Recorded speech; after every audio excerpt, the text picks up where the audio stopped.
Hi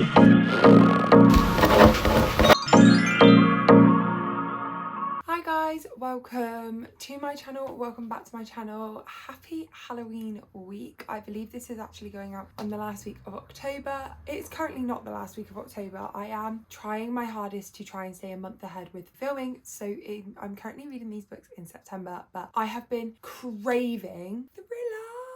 So we are reading thrillers for a week. I'm so excited. Our TBR for this video is The Woman in Suite 11, which if you've watched this channel for a long time, I read The Woman in Cabin 10 last year or early this year, can't remember, but I absolutely adored that book. Like, I ate it up. I loved it. It spooked me. It made me a little bit scared, but I loved it. And this is the sequel to that. So you're still following Lou Blackmore.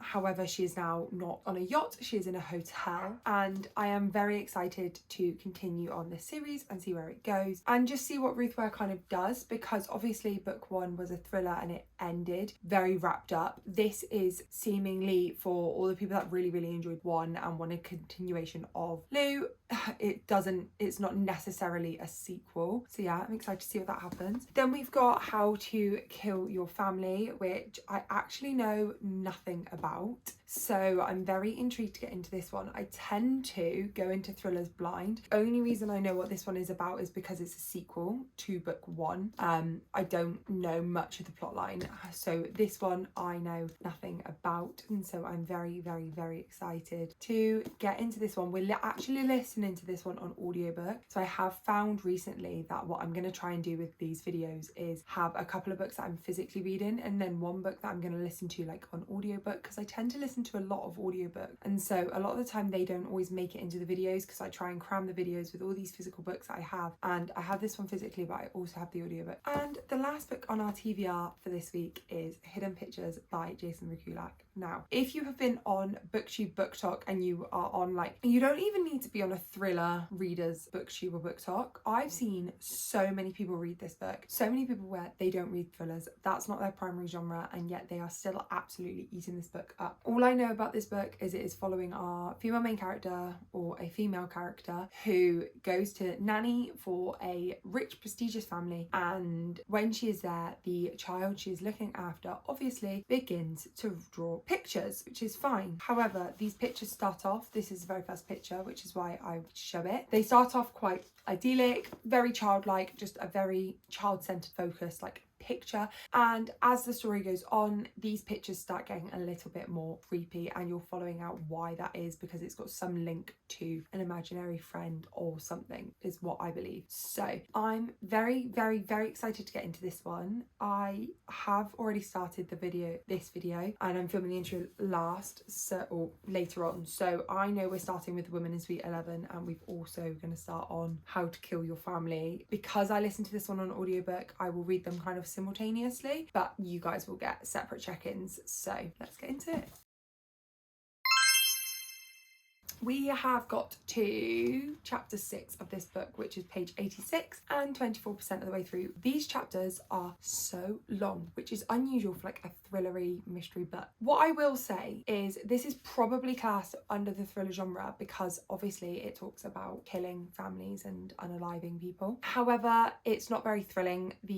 Written in kind of a past tense way, so you are following Grace, who is in prison, and she is recounting what happened. So 25% in, we've seen the first unalivings. I'm very intrigued because it starts off in a mysterious way. Obviously she's in prison, however she says she's in prison for an unaliving that she didn't do. So I'm very intrigued to see who that is and what's happened in that sense. Like I say, it's really long chapters. I am listening to this one on audiobook and I am enjoying the audiobook. I was listening to it on my run earlier. I found it was quite an easy listen. I didn't have to think too hard about what was going on. It was very descript and I did really enjoy that sense. I'm intrigued. I wouldn't say that I'm absolutely on the edge of my seat and need to carry on reading, but I am intrigued by the storyline, which is what is needed when reading this one on audiobook. I'm not going to be reading it kind of constantly. I'm going to be picking it up as and when, if I go out for a drive or if I go for a run or a walk or whatever I'm doing. If I'm out and about with headphones on, I'll probably pick this one up, and that's a good sign because recently I've not been in a very audiobook mood. I've been in a music mood, so for me to want to go and pick this one up on audiobook is a good sign that I am enjoying it. I'm just intrigued to see how it goes. I will say I think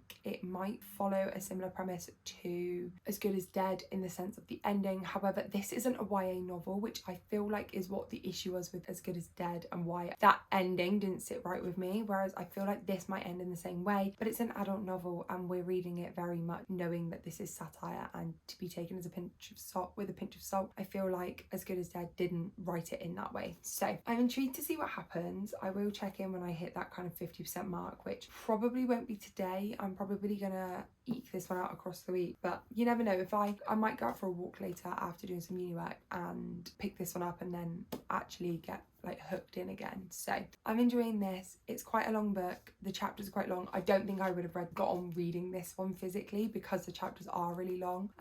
Chapter 5 was like 45 minutes on audiobook, and I really don't like stopping mid chapter. So I think I would have struggled maybe to have read like 25 pages worth of chapter, but it is really good so far. I have the most exciting update for you ever. Let me get the book. Let me just get the book. I finished it! Now, I know probably not an exciting like finished it moment, but it just feels so good to have finished a book whilst in the midst of all the stress that's going on in my life right now. If you've ever done your masters or done a dissertation, done any uni work or anything like that, hats off to you because I'm struggling. I'm in kind of the last stages of my masters now, but it's been hard and there's been lots of tears, but we finished How to Kill Your Family. And I will say, it's not the most thrillery of thrillers. Take that with a pinch of salt, I think, because I was never on my seat. It was kind of more of like a mystery thriller than like a thriller. You are recounting Grace going back through kind of the situations that she's got herself in and the scenario of the story. Obviously trying not to spoil anything, but you're recounting kind of her going back through, so you're not necessarily like thrilled. There's at no point where I was sat on the edge of my seat going, oh my gosh, I need to know what happens next, because it was a massive cliffhanger. You kind of just like, oh right, okay, like that's how that happened, and then you go back to present day and then you go back to the past. But I really enjoyed it. I thought it was a really good way, a depiction of like a mystery thriller. I will say the twist at the end, the additional character that came in at the end had me gagged. I was like, oh my goodness, surely not, honestly. So there is a surprise character. I'm not gonna give any like spoilers away. And when they got introduced, oh my goodness, like it makes so much sense. And I liked the ending because I thought I was gonna be really frustrated with the ending, because if you've seen my finishing series vlog, you'll have seen that I finished As Good as Dead. And this does follow a similar kind of reason why I didn't like that one. It follows a very similar thing. Two differences. One, this is an adult book. At the end of the day, adults should know right from wrong. They're not normally considered as vulnerable as children, and having worked in a school as a teacher, I can see how vulnerable like teenagers and young adults can still be. And with that as well, she did do some time, I guess. She had some sort of punishment, but not really. Like, I understand it's very hypocritical of me to kind of sit here and absolutely bash As Good as Dead and not this one for the exact same thing. I appreciate that. However, I feel like it is literally just because this is an adult and that is a YA, and that is the difference. I, as an adult going in to read this, know what's right and wrong. Same with As Good as Dead. However, some people read books and take them literally. I feel like we have the same argument with like computer games and video games and everything like that, and that's why there's age limits on them. It was just a hard plot point to swallow with As Good as Dead, whereas in this one, I feel like it was written in a way that shows morality. I think that's what I mean. It was written in a way like she knew what she had done was wrong, but she was sticking to that choice, and that's very different. I'm not reading that thinking this is okay. I'm reading it thinking like knowing that we all know what's happened is wrong, but there was morality to it. And I really enjoyed it. I wouldn't necessarily say I need to now go and pick up any more of Bella McKee's works. I think it was a really good book, and if I saw another Bella McKee book kind of lying around or getting some hype or something like that, then I would pick it up. So if there's any of her books that you think are, you know what, it's actually a really incredible book, like drop them down below, because I'm more than happy to explore her work. It's just not necessarily an author which I am absolutely on the edge of my seat. I have to go and read more of, which the likes of like Ali Hazelwood, when I read her books, I knew I needed to get more and read more. Now I've not read any more, but I know I need to. And like Stephanie Arbour, when I read Carabelle, I was like, I have to finish the series. This book, I thought it was a really, really good book. It's a standalone, so I guess it doesn't have that kind of series Pull, but her writing was really good and it was really easy to listen to. I listened to the audiobook and I thought that was really good, but I'm not like gripped, have to read more. I just think, yeah, it was a good standalone. I gave it 4 stars. It was kind of teetering. Did I give it 4 stars or 3 stars? I'll put it on the screen now. The ending just gagged me a little bit. Like, I really didn't see it. It was really left field, and I really enjoyed the way that the writer, that Bella, put it into the story. It wasn't just this, oh, and this happens. Like, it was written into the story in a very unique way, which I enjoyed. So we have finished How to Kill Your Family, and oh my gosh, it feels so good, because I'm hoping to finish The Women in Cabin 11 tomorrow in real time, and then we can get onto Hidden Pictures, which is actually the one that I'm like probably the most excited for. But I will pass you on to past Lauren to review Women in Cabin 11, and then you'll see me again in this position because I'm about to film the update for that as well. Okay, as I said in the introduction, I have started The Woman in Suite 11. So I am 46 pages in, which is chapter 6, which is not that far into the book. It's about 11% of the way through. I don't know what is going on with this book. I will say I am currently trying to absolutely boss out my dissertation, and so I don't have a lot of time for reading. I'm trying to read as much as I can when I can and still get through my book. However, I don't have a lot of time to prioritize reading like I normally would do. So I very much wanted to sit down and binge this book, and I just don't have the time for that at the moment. I'm having to kind of pick it up as and when I can. However, I also have just spent the last week not really doing my dissertation work because I haven't been very well. And have I picked up this book? No. I feel like book 1, The Woman in Cabin 10, started off strong. So it doesn't start on the yacht, and you do get that backstory, but it does start off in Lou's house, and the first scene is her getting broken into. So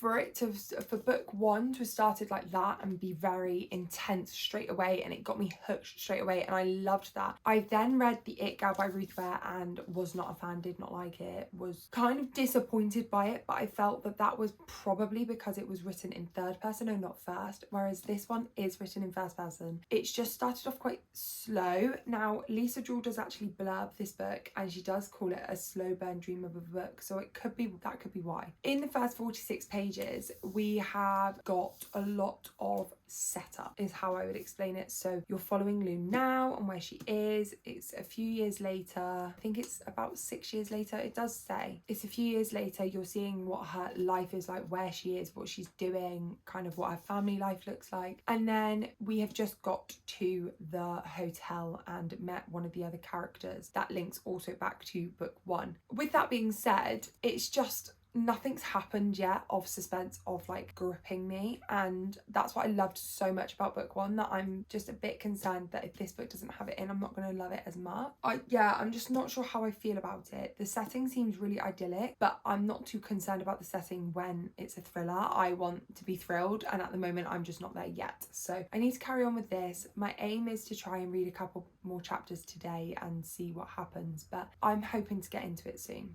Okay guys, I have an update for you. So I have read more of The Woman in Cabin 11. I wasn't going to show you the book, but I needed it because I need to tell you where I am. I am up to part 3, which is about the 50% mark, I believe. Maybe the 40% mark. I've read this much. I'm not loving it.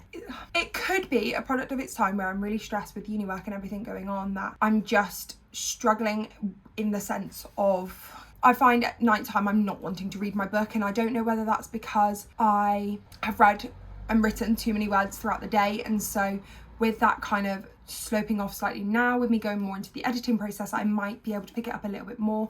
I think I'm giving myself the day off uni work tomorrow just to kind of give myself a bit of a brain reset and have a day where I'm not just thinking about 3,000 words written on physical restraint and children and mental health. It's a lot. It's quite heavy, my topic that I'm writing about. So that could be the product of its time, and it could be the reason why. However, I loved The Woman in Cabin 10, and I absolutely ate that book up. I could not put that book down.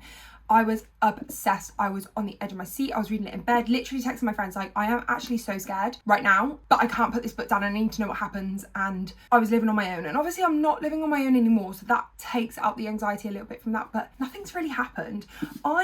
What page am I on? I'm on page 163. Nothing's really happened. And that sounds really dramatic, but it hasn't. Like in The Woman in Cabin 10, it starts off with a punch, and then she goes on the yacht, and then the thing that is kind of being like the issue in the book happens straight away. So you have like the first chapter, the prologue, where something happens, and then you have, I think maybe the first chapter is the day after that happens, and then she goes away on this yacht, and then something else happens. And the reason you have to know about the prologue is it plays into her kind of character study throughout the book. And so I really enjoyed that. It packed a punch from get-go. This, there is nothing. I am at the moment so far, but like I say, we are on part 3. It links very much, I would say you don't have to read with The Woman in Cabin 10. However, it's silly not to. I think you could probably read this book without reading The Woman in Cabin 10 and you'd be fine. However, there's reasons why these characters are here, and the reasons very much link back to The Woman in Cabin 10. So I would recommend reading The Woman in Cabin 10 first. But she's reunited with a very distinct character from The Woman in Cabin 10, and that character now needs help. And so she's kind of doing what happened in The Woman in Cabin 10 again, but not really, helping out this character. And you've just got to the point where, I think I've just got to the point in the story where you feel like everything's okay and everything's gone right, and you're really happy with what the outcome of what happened, and you can kind of feel like you can relax and something's going to happen. And I hope that whatever happens next grips me, and I hope that it's worth reading, because right now I'm disappointed. I loved The Woman in Cabin 10. I gave that one 5 stars. I rave about it. I've got so many people to read it. I am absolutely gasped that the film is coming onto Netflix on the 10th of October, and I'm going to be sat down and I'm going to be watching it on the 10th. And this has let me down. I feel like it's just not that suspenseful. I've spent, what chapter am I on now? I've spent 14, well, I'm on chapter 14, so I've spent 13 chapters reading about her life now in New York and her kind of time at this hotel, when some of it plays in, but I think the first 13 chapters you probably could have trimmed down and had a bit more focus on whatever the thrilling aspect's going to be. But I'm hoping that it's going to get more thrilling. I'm taking this one to my best friend's house tonight because I'm going to hers to finish writing all my words for my dissertation, and then yeah, we're going to get some food. We're going to go for a walk, we're going to get some food, and then I'm hoping I might be able to pick this one up a little bit when at hers. But I'm not gripped at the moment. I'm not loving it. I'm very disappointed, because I thought this was going to be the book that I needed to grip me whilst doing all this uni work and whilst being a bit stressed. I was like, oh, this can be a good escapism, but I know it's a thriller, so it shouldn't really be like a fluffy escapism, and it isn't for that sense, but it could be like a good escapism from life and just go get gripped into this world and this thrill and just this mystery, and it's not providing that.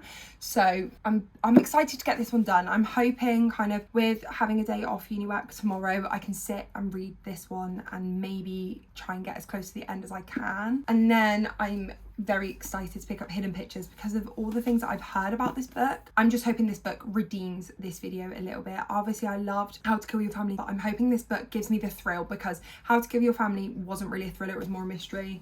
This one so far hasn't thrilled me, hasn't gripped me, hasn't like made me feel a bit like, oh, which is what I want. I want that kind of anticipation. So I just need this book to be good. I really need it right now. Life at the moment is life and it's hard, and I just need this book good. And it's not giving, but I don't want a DNF because I loved the book one, so I need to know what happens. This is the issue with thriller books. I mean, I don't DNF books anyway because I always need to know what happened. I'm nosy, but thriller books especially, I need to know where they take it from here. So we're gonna keep going, we're gonna persevere.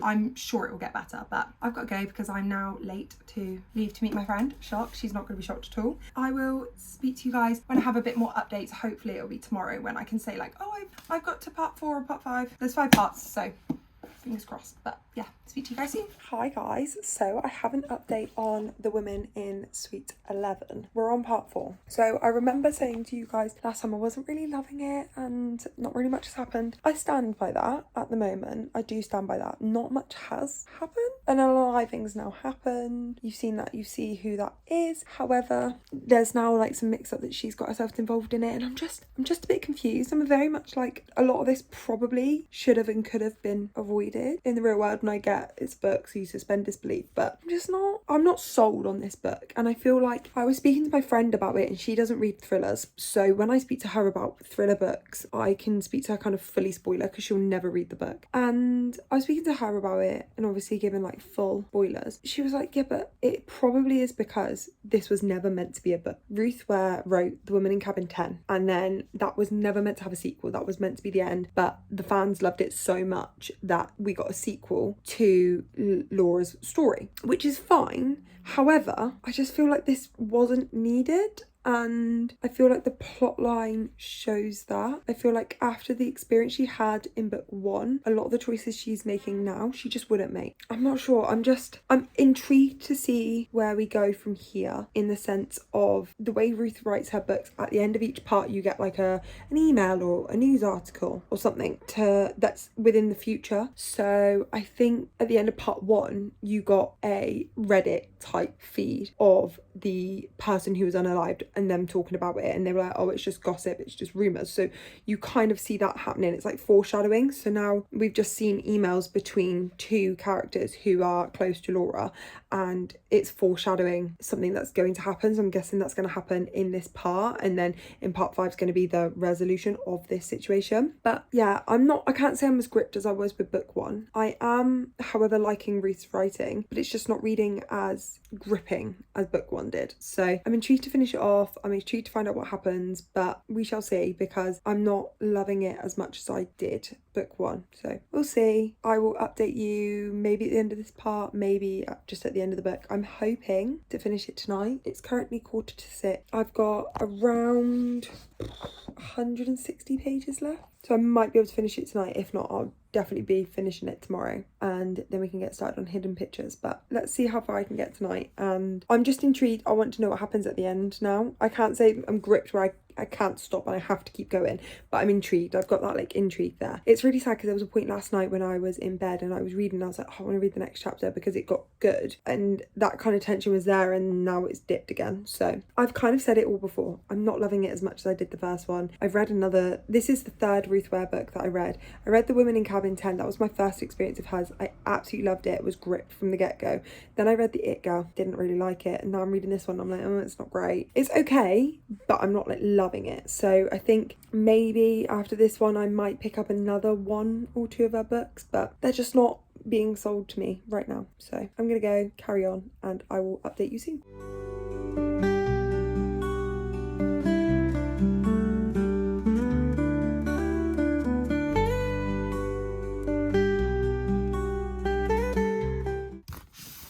We finished The Woman in Suite 11. I'm gonna just log on to Goodreads and see what I actually ended up rating it, because I can't remember.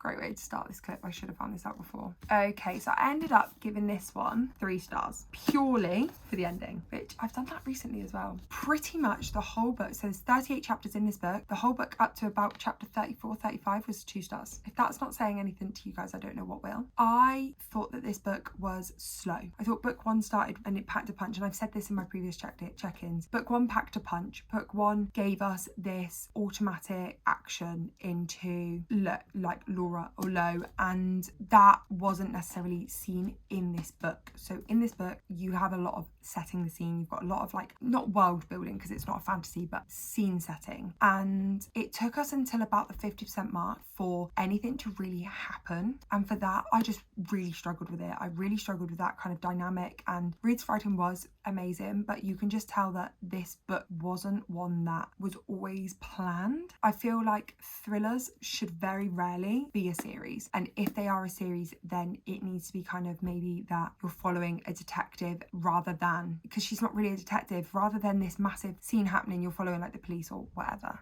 In that sense, if they're a series, that might be why. I just felt in this one it was so predictable and there was no tension whatsoever. I really struggled to find any tension. I struggled to find the want to read this. I thought I'll pick this up and I'll read it quite quickly. I was so excited for this book because I absolutely loved The Woman in Cabin 10, and it's a 5/6-star read for me. It was one of my favourite books of all time. And so I picked this one up as soon as it hit September, and I was like, oh, I need to start reading for October and getting those videos and everything done. I was like, right, what's the first book that I'm going to pick up? The Woman in Sweet 11. And this wasn't even meant to be the first video that I filmed, because it's actually going to be one of the last videos out in October. But I thought, I have to pick this book up. I absolutely have to pick this book up. I'm so excited to read it. I'm like on the edge of my seat, and it didn't deliver. It's taken me ages to get through it, and I know that with everything going on in life at the moment, that's not necessarily a shock, but with thrillers you want to be hooked. I wanted to be kind of wanting to read it at every second of the day and wanting to be like really pulled in and grabbed, and it didn't give that. I didn't get that. So with that being said, I gave this one 3 stars. The tension ramped up at like 34-35 chapter mark, which was the 90% mark, so that makes sense for like the final twist. However, that was missing throughout the whole book, whereas I felt like in The Woman in Cabin 10 you were filled with tension, you were filled with kind of the thrill from the start, and it just wasn't delivered in this, and I'm so disappointed in that. But out of the 3 Ruth Ware books that I've read, I've only had 1 hit, and the rest of the other 2 have been okay. I'm intrigued to maybe pick up one of her other really high rated books that a lot of people that loved The Woman in Cabin 10 also loved, and see if that has the same impact. However, I wouldn't hold my breath, and it's not an author that I'm going to rush out and pick up again. So I'm very disappointed in this, but it's been read, it's finished, it's 3 stars, it's ticked off another series, and yeah, I'm just disappointed. I don't think I could say anything more than just there's a disappointment in there.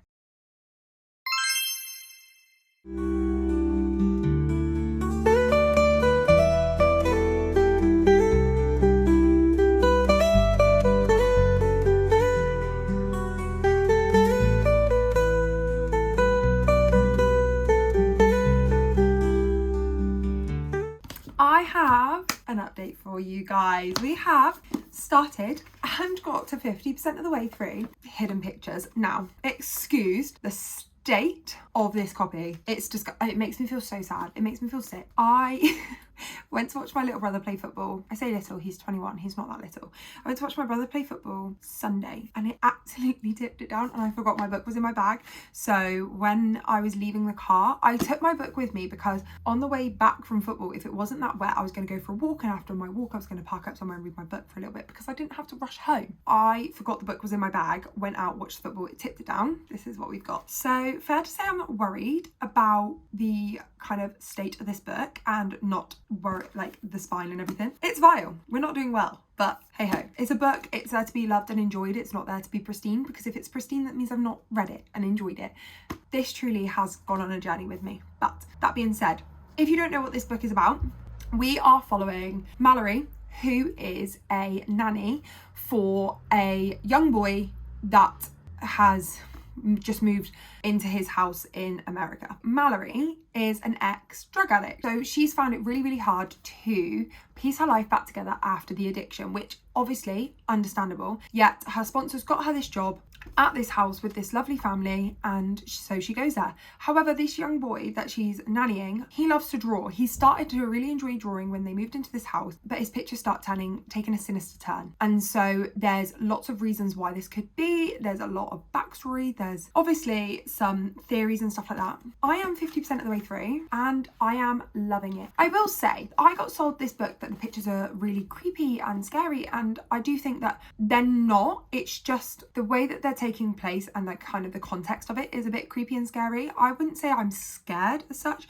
but I'm also very privileged in the fact that I don't live alone. So I'm not worried, because A, I've lived in this house for years, and B, I don't live alone. So you know what it's like if you live on your own versus living with people. It's obviously less scary if you live with people. That's what I found anyway. But I am really enjoying this. I will say it's not gripped me, but obviously there's no murder. And a lot of the thrillers that I've read before have been murder, not psychological. I feel like missing the murder element for me is different, and I'm enjoying it, but it means that I've not been as hooked. I've not been kind of on the edge of my tenterhooks. I don't think anyone's at danger, and that's very much how the book is leading, like no one's at danger. But I am really enjoying it. I'm loving the pictures, I'm loving the plot points. I would at the moment highly recommend. Like I say, I'm 50% of the way through. I have however heard that the ending is disappointing compared to the book, that the book starts off really, really strong and it kind of goes on a downward spiral. I'm hoping and praying that this is not true, because I'm loving it, truly loving it. I want it to continue on this trajectory. I am hoping to get significantly further tonight, and find out a bit more what's happened, and then maybe even finish it tomorrow. If not tomorrow, it'll be finished by the weekend. So at the moment, it's a high recommend book, and it's on that kind of 4 to 5 stars. I am really enjoying it. With thrillers, it literally takes up until the last page to decide a rating, and so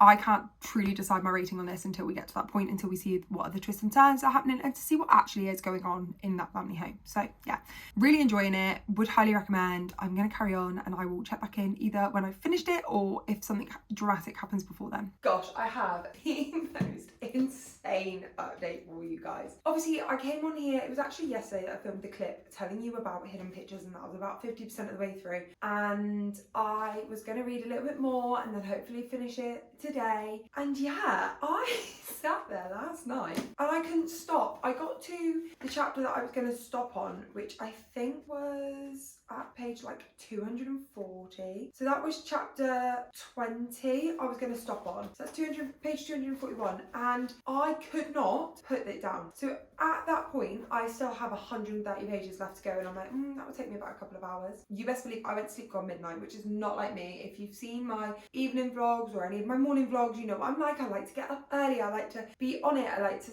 go to bed on time. This book stopped that, and it was such a good feeling. I've not had the feeling of, oh my gosh, I need to carry on, I need to get through this in such a long time. I can't even describe it. It was such a good feeling, and oh my gosh, I did not see this ending coming. Now, I will say I don't read a lot of paranormal thrillers. In fact, this is the first one. So I have heard a review where the ending was very disappointing and it's not exactly what they wanted, but that person also reads a lot of horror and a lot of like paranormal thrillers and paranormal horrors, and so that makes sense. For me, this is the first one, and I have to say I loved it. I loved it so much. I loved the ending. I liked how the ending took place and how kind of the characters got resolved at the end, and seeing the somewhat happiness at the end of such a thrilling book. What I will say is it's really windy where I live at the moment, and my bedroom door for some reason does not shut properly. It shuts, but the wind will still get it and like rattle it, so it bangs. And I finished this at about 20 past midnight, went to sleep. About 20 past 1, I'm getting woken up, my door's banging, and I'm like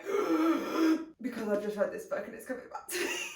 So no, I didn't feel scared during this book, but wow, did it get me last night. I loved it. If you can't tell by how much I'm raving about it, I'm giving it 5 stars. I do just think it is the most perfect kind of thriller. It's got the pictures in it really sell the book, and as you go through the story and seeing the pictures and the pictures develop, and I couldn't work out the ending from the pictures. Now that's why they're there. They're there so you can piece together kind of the story, and looking back through, looking at the pictures and reimagining the pictures and seeing them again, I can see how they fit together. I can see the storyline, the plot lines, but it was the missing pieces that you found out at the end and how she figured it out. I'm in love with this book, and I would highly recommend this to anyone that's heard about this and thinks, oh, I might pick that up, or oh, I've heard good things but I'm not sure, pick it up. Like, please see if it's for you, because I thought it was incredible and I did get hooked. I think the pictures element really helped you go through, because I'm like, at some points I was like, oh, it's quite a long chapter, but actually 5 of the pages were pictures, so I was like, oh, that's not that bad, and it kept me going. I was hooked, I was gripped, I loved it. So yeah,